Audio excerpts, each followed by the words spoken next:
Bonjour à toutes et à tous et bienvenue dans ce nouveau tutoriel pour apprendre à scripter sur Tabletop Simulator. Aujourd'hui on va faire un cours sur les fonctions événements. Donc j'ai pas de démonstration à vous montrer sur la table pour commencer, mais on va voir des exemples au fur et à mesure. On va piocher parmi les fonctions événements, déjà voir ce que c'est, et puis piocher parmi ces fonctions, quelques-unes de ces fonctions, quelques exemples. Avant de commencer, juste je vous rappelle que dans le lien de ce cours, il y a un fichier zip ou rar, et dedans vous pouvez trouver le contenu de ce cours, hein, le script associé à ce cours, et ça sera le cours numéro 9 normalement. Voilà.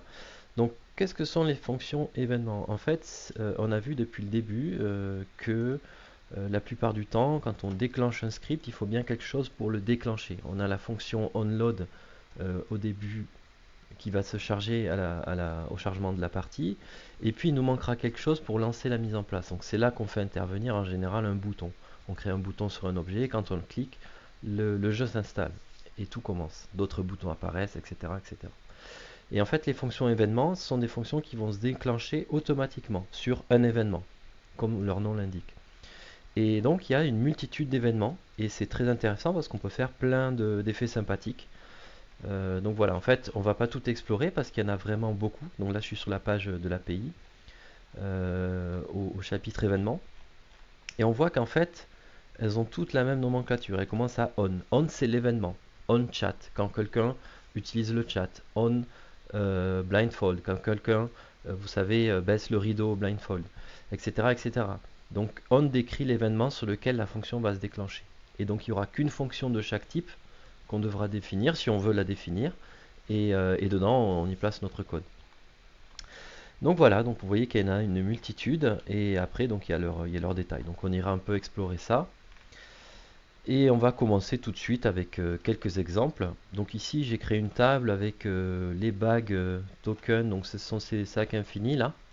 Vous voyez, il y avait un petit événement d'ailleurs que j'ai fait là. Donc il y a ces sacs infinis. Ce sac là, je ne l'ai pas déclaré, je vais le faire tout de suite. Donc je vais l'appeler bag. J'ai pas d'idée, donc ça sera bag gris. Voilà, et on va lui faire son petit objet. Donc get object from guide. Hop, on prend ça. Et voilà. Donc on a nos objets déclarés. Ça, on verra plus tard. Voilà.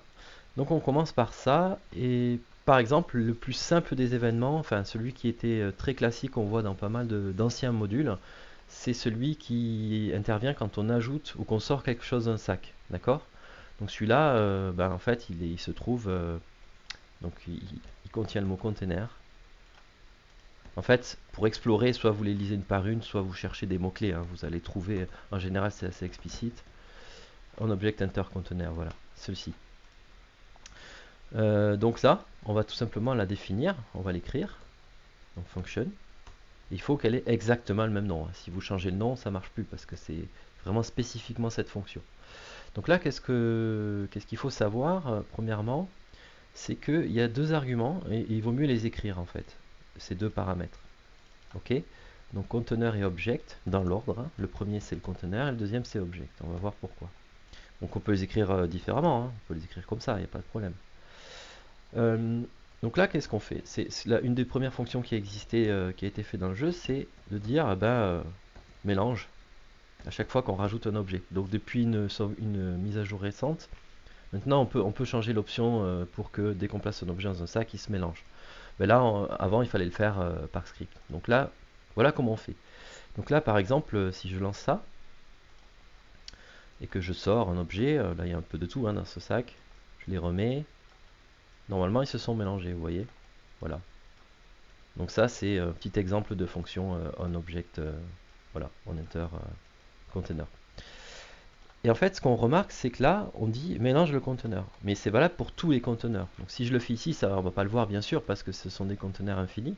Mais il faut savoir que ça va concerner tout le conteneur du jeu, donc y compris les paquets de cartes. Ok, donc il faut faire attention à cette fonction-là, enfin à ces fonctions d'événement. Et en général, ce qu'on fait, c'est qu'on va essayer de cibler, on va sélectionner, on va tester pour être sûr que ça ne concerne qu'un seul conteneur. Donc ici, on va naturellement faire ça. Donc le shuffle interviendra si on veut cibler uniquement ce sac, hein. Dans ce cas précis, on va juste écarter tous les autres cas, ok, tous les autres conteneurs. Donc on va faire si le conteneur égal, ben là on va lui donner le nom, bagray. Okay. Donc là, ici, ça devrait marcher que pour notre bag. Hop là. Hein, encore un dé rouge. Voilà. Mais pour le paquet de cartes, ça devrait plus marcher. Voilà, vous voyez. Donc c'est comme ça que ça s'utilise. Et en fait, si on veut faire d'autres cas, si par exemple on veut qu'il se passe autre chose sur d'autres objets quand on ajoute quelque chose dedans, on ne recrée pas la fonction. Sinon ça va l'écraser, d'accord. Celle-ci va remplacer celle-là. On va plutôt ajouter d'autres conditions, d'autres if, else if, etc. Ok. Donc voilà. Donc voilà le principe des fonctions événements. C'est pas compliqué, il faut juste savoir qu'elles existent. Qu'est-ce que je pourrais vous montrer d'autre? Il y a une autre utilisation. Donc ce qu'il faut comprendre, c'est qu'ici on est dans le global. Ok. Donc on va tester tous les objets du jeu. Hein. Donc c'est des fonctions qui peuvent être assez coûteuses. Faut pas s'inquiéter parce que ça coûte pas beaucoup, mais dans certains cas, il y a peut-être des événements qui peuvent être coûteux. Mais là, c'est pas le cas du tout. Dans le global, on va agir comme ça. Mais si jamais, ce qui est intéressant pour ce genre de petit code, c'est que l'objet l'emporte. C'est-à-dire qu'on aille coder dans l'objet. Ok. Donc ici, vous voyez, j'ai normalement, voilà, c'est celui-ci, E3, je vais quand même vérifier. On va aller voir si... Voilà, c'est bien son guide qui est écrit là, donc c'est bien le sac en question. Ben lui, je vais lui mettre son code. Je vais le supprimer d'ici, je vais le mettre là. Alors l'avantage de faire ça, c'est que ben, l'objet, je peux le copier-coller d'un mode à l'autre. Hein. Il n'y a pas besoin de refaire le script, voilà. Donc là, il va falloir changer forcément ça. Et donc quand on code à l'intérieur d'un objet, on l'a déjà vu, mais on le répète, il faut, quand on veut tester lui-même, quand on veut parler de l'objet en soi, on dit self, lui-même. Ok. Donc si le conteneur égale self, mais ici, dans ce cas de figure précis, ça ne sert à rien. Enfin, si ça sert, pardon. Parce que là, on teste le conteneur lui-même. Alors, je fais ça, on va vérifier. Voilà. Donc à chaque fois, pour rappel, hein, je fais CTRL-ALT-S, comme vous voyez basculer vers la fenêtre du jeu. Alors, ici, je me suis trompé. C'est bien self, ok, qu'il fallait mettre. C'est bien self que je vais mélanger. Container, c'est le paramètre ici, il ne faut pas confondre. Oui, donc CTRL-ALT-S, on est parti. Je sors l'objet, je le remets. Voilà, ça a bien mélangé. Ici, je teste et on voit bien que ça a bien pris en compte l'objet. Ok. Donc voilà, c'est la seule chose qui change, c'est le self quand on code dans un objet. Donc voilà. Ensuite, une deuxième fonction, je vais la mettre ici pour rappel. Commenter. Hop là. Donc ça, c'était une première chose.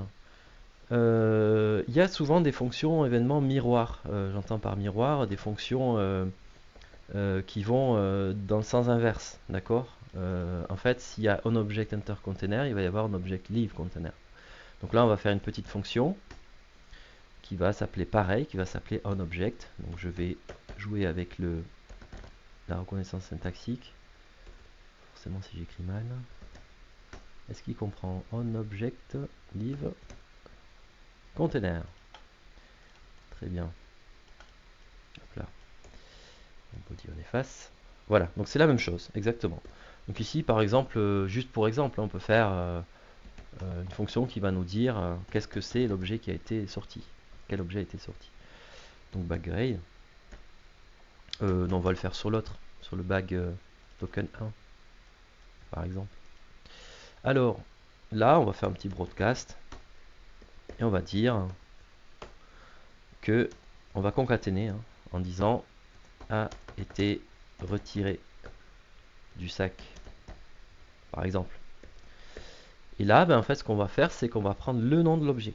Donc ici, on va se servir de leaveObject. Ok. Donc on y va, on l'utilise. Et donc là, je vous renvoie au cours sur les zones de script. Je vous rappelle, il est très important ce cours. Où quand on veut extraire des propriétés des objets, ben, on n'écrit pas forcément la même chose selon si on est dans un conteneur ou dans une zone à l'extérieur, en plein air, si je peux dire ainsi en fait. Donc là, on est dans un conteneur. Donc l'objet, si on fait getName, ça ne va pas marcher. Okay, il va falloir faire name, puisque c'est une ligne d'un tableau, c'est pas un objet qui est dans le conteneur. Donc là, on va le faire, on va voir ce que ça fait. Et donc je vais sortir le petit jeton ici, et reverse ship a été retiré du sac. Très bien. Voilà. Donc voilà un type d'utilisation des événements liés au container. Donc à partir de ça, vous pouvez imaginer tout ce que vous voulez. Hein. C'est ce qu'on peut faire aussi. Ça, on va l'improviser. C'est un petit bouton qui peut compter le nombre de ressources restantes. Alors, bah, écoutez, je vais passer par cet outil hein, pour faire le bouton. On va pas faire un truc superbe. Voilà, on va éditer ça. Je veux un bouton qui va s'appeler... Alors, pourquoi il ne me l'affiche pas?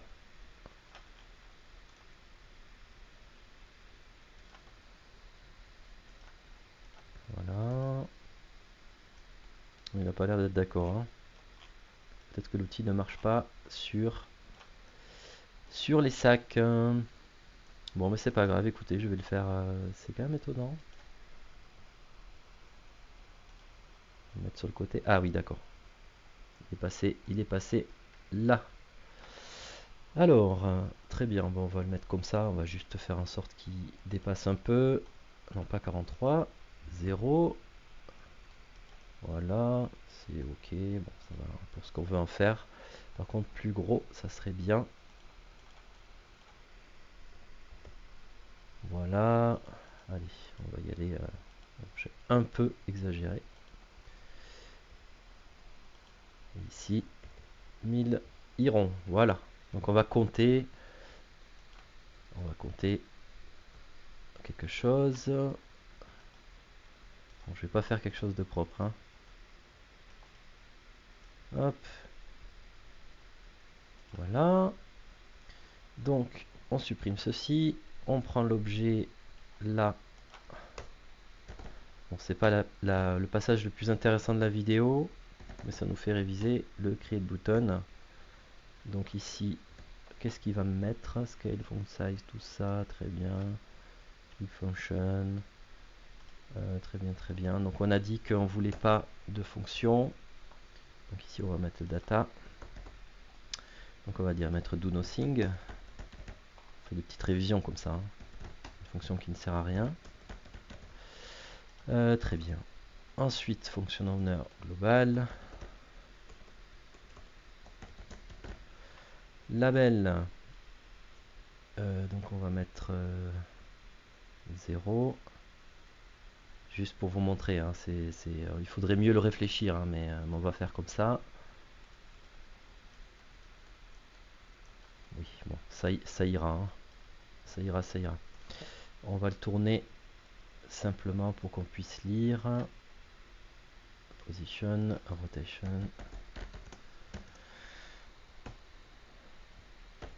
Voilà. 0, 180, 0. Alors c'est égal. Voilà.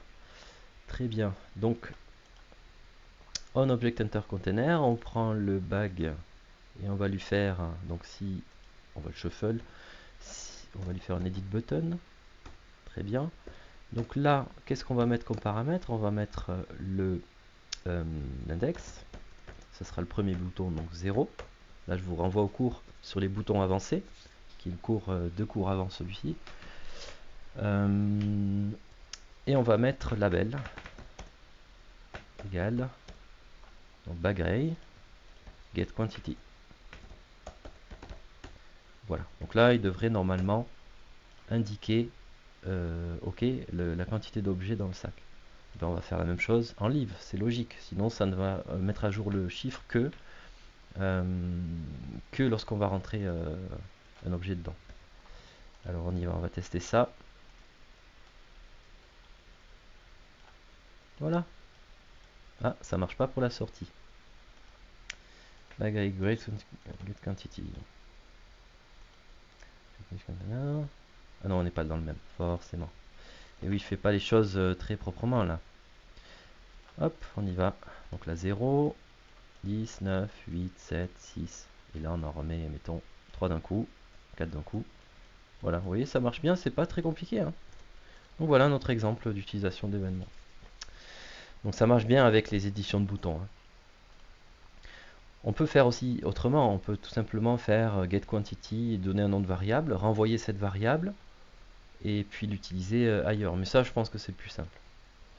Voilà, donc on a vu les événements avec les sacs. Donc maintenant, je vous propose de voir un événement assez sympathique, donc une fonction que vous pourrez utiliser dans beaucoup de vos modes. C'est en fait quand on va utiliser les touches du clavier, on va faire apparaître des objets. C'est-à-dire on va les faire sortir du sac et arriver au niveau du pointeur.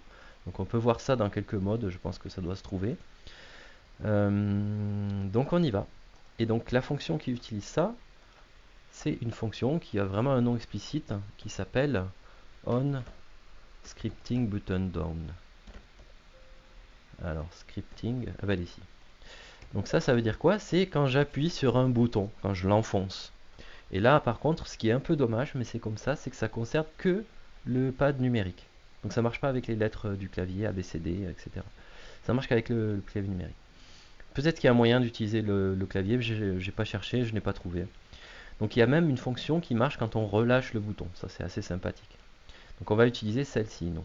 Donc vous voyez, il veut un index qui sera le numéro qui a été appuyé et le joueur qui l'a fait, la couleur.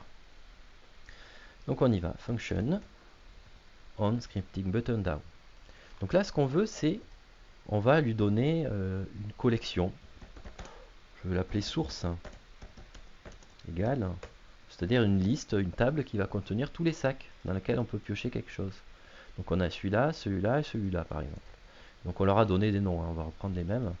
Backtoken 1, Backtoken 2, et on a dit backgray. Voilà, donc ça ce sont nos ressources possibles. Et donc on comprendra que quand on va taper 1, ça sortira un objet de ce sac, 2 de celui-là et 3 de celui-là. Alors, qu'est-ce qu'on va faire? On va y aller. On va l'écrire directement et puis après on va essayer de l'améliorer.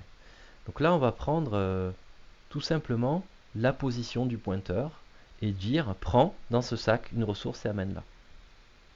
Donc la position du pointeur, comment on fait ça? Le pointeur de la souris. Hein. Donc en fait il y a une fonction pour ça. On va aller la voir. Elle s'appelle getPointerPosition. Donc je vais l'ouvrir dans objet. Alors est-ce que c'est ici? GetPointer. Non, c'est pas là. GetPointerPosition. Vous voyez, elle est là. Donc quand vous cherchez une fonction, j'essaie de le répéter régulièrement, essayez intuitivement d'aller chercher des mots-clés ici dans la barre de recherche de l'API. Ça peut bien marcher. Sinon, vous allez tout simplement sur Google, hein, vous faites TTS Lua, how to, get position of a pointer, etc. Vous écrivez en anglais, des fois en français ça passe, mais en anglais c'est beaucoup mieux. Et vous allez tomber sur plusieurs pages d'entraide, ou alors même sur cette page au bon chapitre. Hein. Donc il faut vraiment, avant de bloquer, quand on bloque, avant de paniquer, il faut aller chercher l'info sur Google. Ça c'est toujours la même chose. Get pointer position, il est où? Il est, je vais le chercher parce que je le vois pas. Il est là. Donc vous voyez là, si je regarde, il y a get pointer position, donc on a le pointeur, les coordonnées du pointeur, et on va utiliser également ça, rotation, mais là, ce qui est important, c'est pour ça que c'est important, indispensable d'avoir cette page, c'est qu'on voit qu'ici, ça ne va pas renvoyer la rotation entière, ça va renvoyer que le Y, ok? Donc forcément, on va se planter si on ne lit pas ce qui est écrit. Et on va se planter aussi en lisant, c'est normal. Alors, là je fais les paramètres pour arriver à positionner l'objet. Donc params_position, ça sera égal à getPointer. On a non, il n'a pas position. Et donc là, comment ça marche en fait? Player position coordinate. Donc là, il ne dit pas ce qu'il faut mettre comme argument. C'est un peu dommage. Mais je vais vous le dire, hein, je vais vous donner la solution. Je pense que j'ai dû essayer plusieurs fois. En fait, il faut donner la couleur, tout simplement.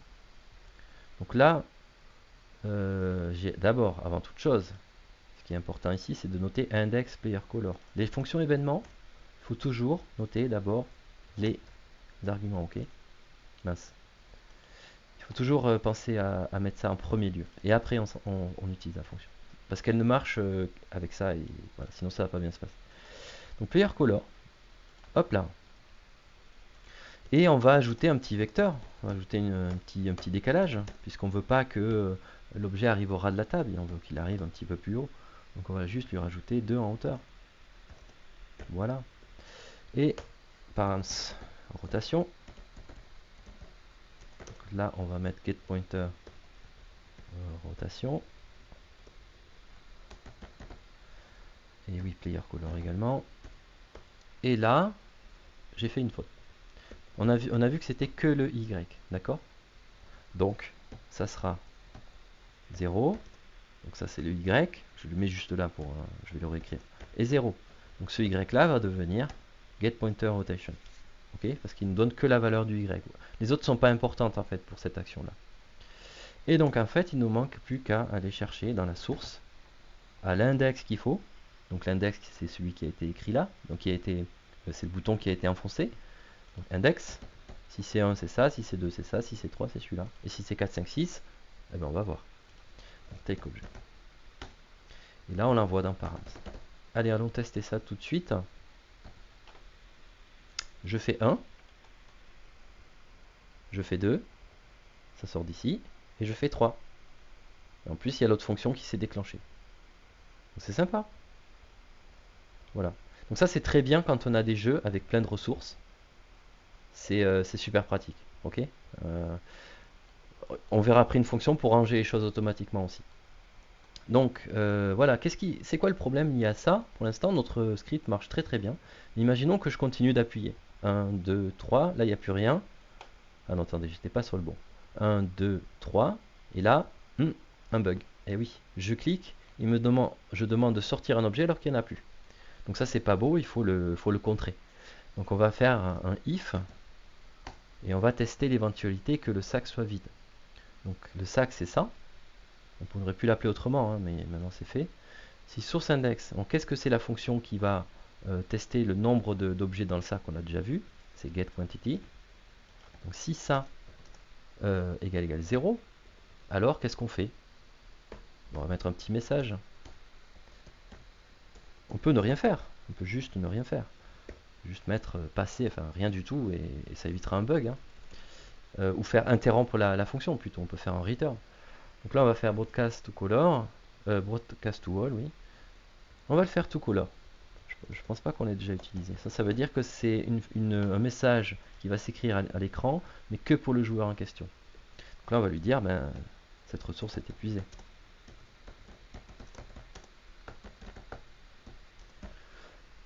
Et donc là, on sait que broadcast, il y avait deux paramètres facultatifs en plus. Le premier, c'est la couleur dans laquelle ça va être écrit. Et le deuxième, alors à vérifier si c'est pas l'inverse, le deuxième, c'est le joueur à qui le message est destiné. Voilà. Donc là, ça, c'est bon, mais là, c'est pas bon. Je dis c'est bon, c'est pas bon. Là, en fait, je teste, et ça, c'est indépendant. Non, ce qu'on veut, c'est que ça soit l'un, soit l'autre. S'il n'y a rien, on met ça. S'il y a quelque chose, on fait ça. Donc là, on va décaler le AND. Ok. On va faire un else if. Else plutôt. Sinon. Voilà. Donc soit il n'y a rien, sinon, on y va. Donc on va le vider. Et là, ah, qu'est-ce que j'ai oublié? 52. Cette coton-là, on ne peut pas convertir une fonction. Alors, broadcast to color, je l'ai mal écrit certainement. Non, c'est ça, broadcast to color. Égale 0. Ah, d'accord. J'espère que vous l'avez vu avant moi. C'est que j'ai l'habitude d'appeler ça color quand on parle de la couleur d'un joueur. Et ici, je l'ai nommé player color. Voilà. Donc, il ne comprenait pas ce à quoi je faisais référence. Allez, on y va. Cette ressource est épuisée. Parfait. Et c'est écrit en blanc puisque je suis le joueur blanc. Ok, très bien. Donc, c'est un peu plus sympa. Et qu'est-ce qu'on peut aussi rajouter? C'est que si jamais j'écris 1, on a vu que ça piochait là, 2 là, 3 là, ok. Et 4, eh ben 4, ça ne marche pas. Là, il y a un joli petit jeu d'équilibre ici. Pourquoi ça ne marche pas? Parce que là, je vais demander de piocher dans un objet qui n'existe pas, le 4, ok. L'index 4 n'existe pas. Donc ça aussi, il faut l'empêcher. Donc ça fait partie du code, hein, d'empêcher les erreurs. Ça fait complètement partie du travail. Alors si l'index est supérieur à quoi? Ben, à la longueur de cette table. Il y a 3 index ici. On pourrait écrire ça. Pas de problème, hein, ça marche. Mais bon, si jamais on en rajoute un autre, il faut penser à modifier le code. Donc ça, c'est pas un truc qui est générique. Il faut vraiment quelque chose qui marche tout seul. Donc là, ben, on a moyen de le faire. Il y a plein d'outils. C'est la longueur de la table source. Donc si c'est supérieur à 3, qu'est-ce qu'on fait? Eh ben, on fait rien. On retourne. On stoppe la fonction. Donc j'y vais, je lance, CTRL S. Et puis je fais 4, 5, 6, 7, 8. Il ne se passe rien. 1, 2, 3, ça marche. 4, 5, 6. Voilà. Ben là, on a une super fonction pour piocher des objets à volonté. Alors on peut ajouter quelques petits trucs que je vous montrerai peut-être plus tard. Oui, je peux vous le montrer. On peut rajouter un petit perturbateur. Je vais vous le montrer ça. C'est-à-dire que quand on va piocher un objet, il n'aille pas exactement à l'endroit de la main. Mais je trouve que c'est plus pratique de faire comme ça, quand même. Ça marche très bien, donc restons comme ça. Ok, très bien. Donc ça, c'était une première fonction. Donc vous pourrez l'utiliser dans vos modules. Maintenant, on va voir un autre truc sympa, complètement aléatoire, hein, je l'ai fait par hasard. Je voulais que dans les jeux, vous savez, quand on a chacun une figurine, donc la couleur c'est quand même pas mal pour identifier, mais il y a des jeux où ce sont des figurines, on ne sait pas qui joue quoi. Et donc il y a un moyen facile de savoir, c'est en passant le curseur sur la figurine ou sur l'objet, ben, il y a écrit le nom du joueur à qui il appartient. Donc ça c'est assez pratique. Ça nous fasse un petit tooltip. Ok, tooltip, je vous rappelle, c'est ce qu'il y a ici. C'est quand on fait apparaître le nom ou toute information d'un objet. Par exemple, je mets blabla. Là, je vois blabla. Ok. Donc là, j'aimerais que ça soit mon nom qui apparaisse quand je passe le curseur dessus. Ben, la fonction, vous allez voir qu'elle est simplissime. Donc là, on y va. Donc ça va se passer dans l'objet. D'accord, hein? C'est ce qui est intéressant, c'est de l'avoir sur l'objet. On pourrait le faire dans le global, mais c'est pas le but. Ça, c'est l'autre objet. Donc ici, je dois avoir player pound. Très bien. Donc là, qu'est-ce que je vais faire? Je vais utiliser une fonction qui est quand même pas mal du tout, que j'aime beaucoup, qui s'appelle onOver. Hover, en web notamment, ou même dans le langage qui concerne les logiciels, c'est quand on passe la souris sur quelque chose. Hover, c'est voilà, par exemple dans le web, quand vous passez la main sur Player Color, il y a un effet hover qui transforme le curseur en petite main. Voilà, ça c'est un effet hover. Donc onOver, on va aller voir ce qu'il fait. Et donc ça existe aussi dans TTS. onOver Player Color, donc il prend Player Color, on y va, on le met tout de suite. Et puis c'est tout. Donc on fait ce qu'on veut avec. Là par exemple, je peux mettre print player color, comme dans l'API. Hop, vous voyez, je passe le main dessus, hop, ça met white. Donc maintenant ce qu'on va faire, c'est lui demander non pas d'afficher la couleur du joueur, mais son nom, et de l'insérer en tant que nom, ici, d'accord? Donc là, on va aller atteindre la propriété de l'objet. Donc ça, on va le commenter. Et donc c'est self, puisque c'est l'objet dans lequel il y a ce script. Et donc la fonction qui permet de modifier le nom, c'est setName. Donc là, je vous renvoie au cours sur les zones de script. Donc les fonctions get, c'est pour récupérer les propriétés des objets, et set, c'est pour les changer. Ok? Donc on utilise une fonction setName parce qu'ici on est dans un objet qui est extérieur, qui n'est pas dans un conteneur, d'accord? Et quand on est dans un conteneur, là, il aurait fallu utiliser l'attribut name, comme ceci, pour le changer. Voilà, donc là, c'est pas le cas. Et donc cette name, ici, on va lui mettre son nouveau nom, et ça sera... Donc là, je vous renvoie aussi au premier ou au second cours. C'est bête et méchant, hein, pour récupérer le nom Steam, il faut un peu le connaître par cœur. C'est Steam underscore name, et c'est dans la classe player color, donc ça, il faut juste le savoir par cœur. Voilà, donc là, ça serait player color plutôt. Donc on va lancer ça, on va voir si ça marche. Voilà. Et là, normalement, vous voyez afficher mon nom, et là, il est ici. Donc si quelqu'un met le pointeur dessus, il verra ce nom-là s'afficher. D'accord? Sauf qu'il y a une petite subtilité là. Si je prends ce pion-là, et que je lui donne le même code, vous allez comprendre qu'il y a un problème. Donc là, je reviens sur ma fenêtre, et normalement, il y a un nouveau pion, voilà, c'est celui-ci.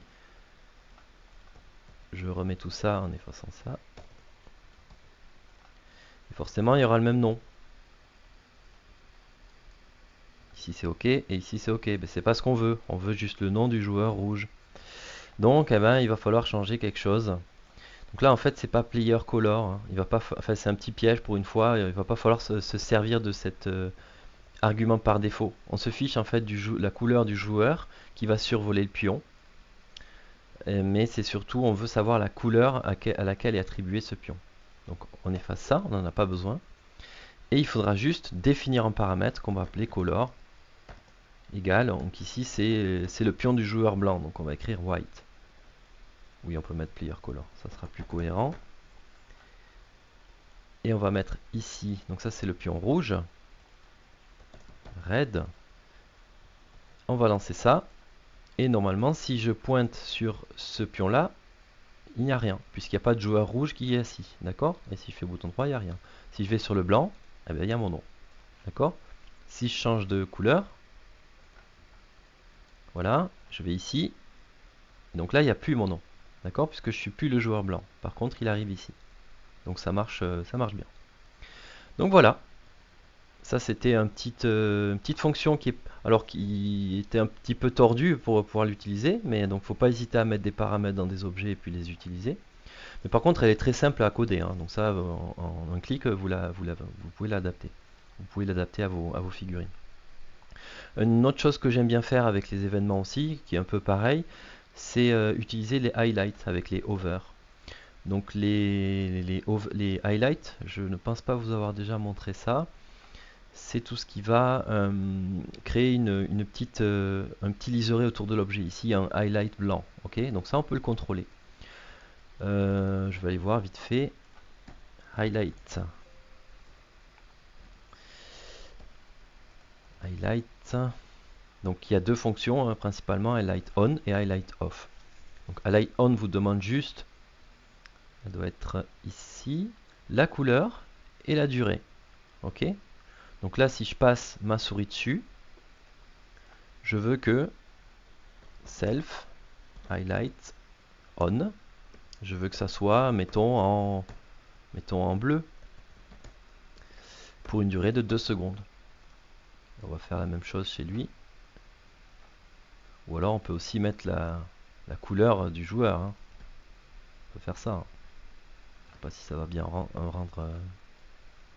faire un joli effet. Voilà.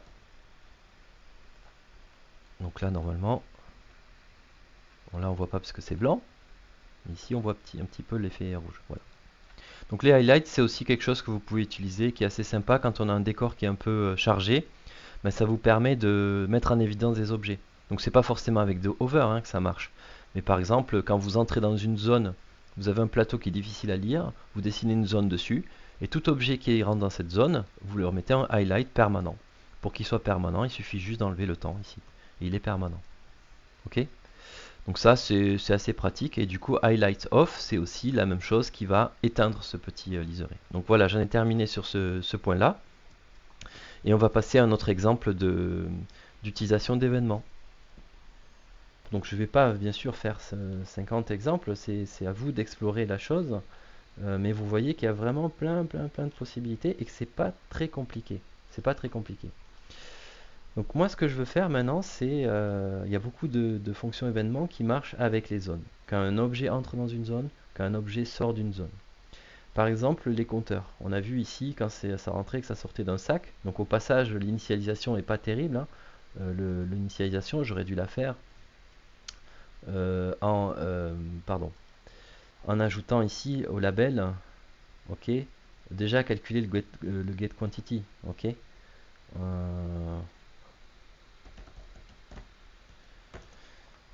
Je peux pas m'empêcher de ne pas le faire, hein. Get quantity, voilà, c'est quand même plus propre de faire ça. On met quantity, ok, quantity. Voilà. Donc là, en fait, ben, ce principe-là, on l'applique très souvent aux zones, hein. Quand on fait rentrer un objet ou sortir un objet, on verra ça dans un prochain exemple. Je pense que je vous ferai la petite fonction, le petit script complet d'entrée, sortie. Enfin, on va faire une tuile de comptage sur laquelle des nombres de ressources vont s'afficher quand on les ajoute ou quand on les enlève. Donc voilà. Donc je ne vais pas faire ça maintenant. Par contre, je vais utiliser la zone pour faire un rangement automatique. Donc ça, c'est assez sympa. Par exemple, imaginons que ces objets-là, ils ne soient pas dans un sac, ils soient dispersés et que, en fait, il y a un plateau de jeu. Donc on va dire que le plateau c'est ça. Et que quand on sort les objets du plateau, hop, ils soient rangés automatiquement dans leur réserve. Donc ça c'est tout à fait possible. Ça crée même des effets assez sympas. Oui, ça marche toujours. Et donc là, ce qu'on va faire, c'est une petite astuce, c'est qu'on va créer une zone. On va prendre celle-ci. Et cette zone-là, alors oui, il va falloir que je fasse une autre sauvegarde. On va l'étendre. J'utilise rarement cet outil-là. Bon, il faut normalement que ça prenne toute la table, que ça couvre toute la surface où les objets peuvent aller. Voilà. Et en fait, on la fait tomber comme ça. On la met au ras du sol. Hop. Bien sûr, ne jamais dépasser le plateau. D'accord? Ce qu'on veut, c'est que ça range automatiquement les objets qui sont en dehors du plateau. Donc, il ne faut pas que ça dépasse le plateau. Voilà. Donc là, on est au ras de la table. Ça devrait marcher.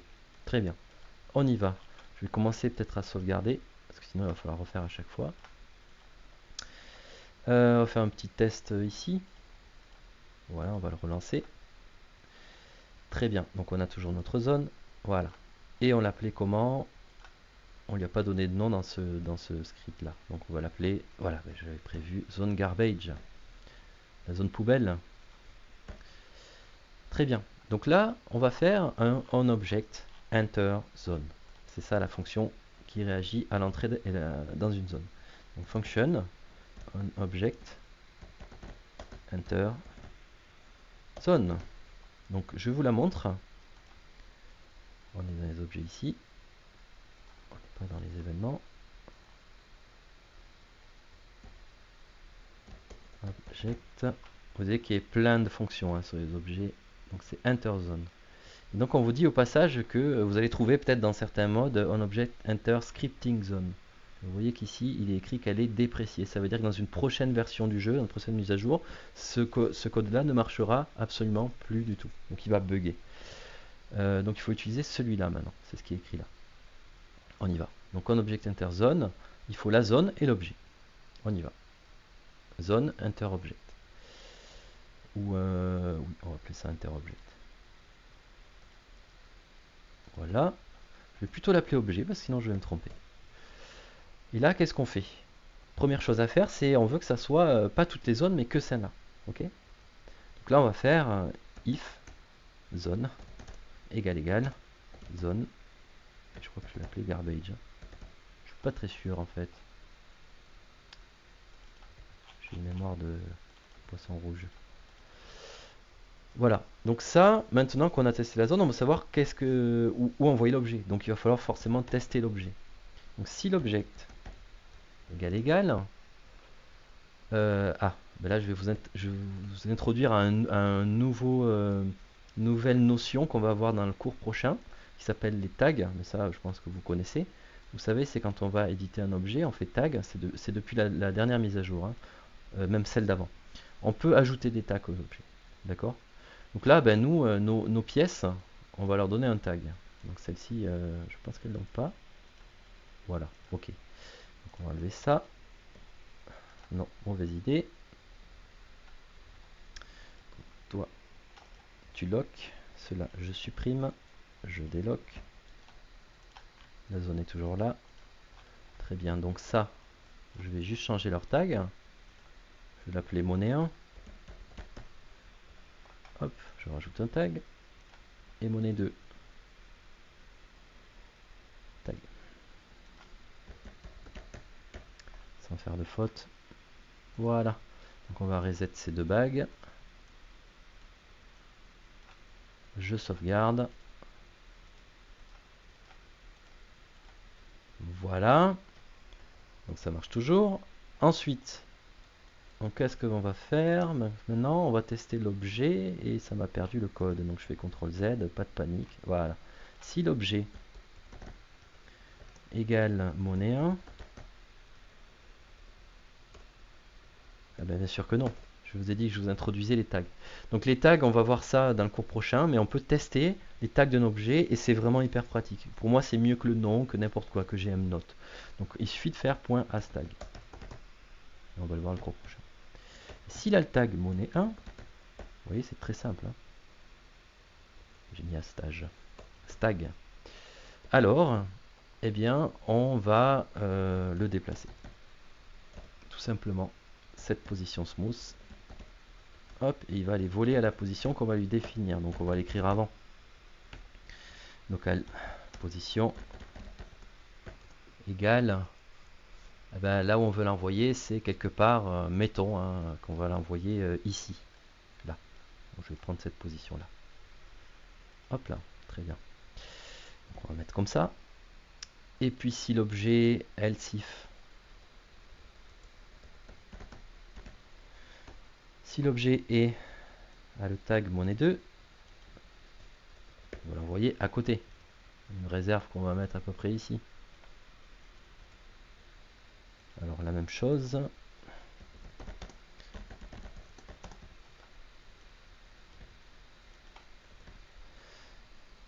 Voilà. Je pense que c'est à peu près tout.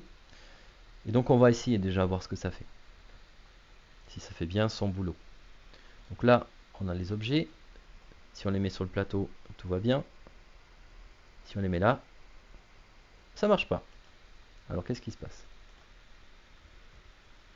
J'aime bien quand ça marche pas, comme ça on voit comment on répare des bugs. Alors, en object enter zone, j'ai pas mis de majuscule, je l'ai mal écrit. Donc c'est pour ça que je vous recommande, et bien sûr je ne l'ai pas fait, de tout le temps copier-coller les choses. Ok. Les noms on les copie-colle tout le temps. Ah ah, 69. Qu'est-ce qui se passe si l'objet hashtag object, toujours les mêmes problèmes. Object, la typo.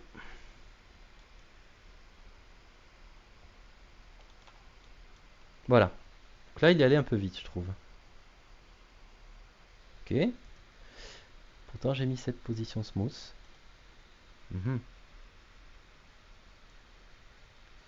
C'est très très étrange ça. Cette position smooth. Mettons un peu plus haut peut-être.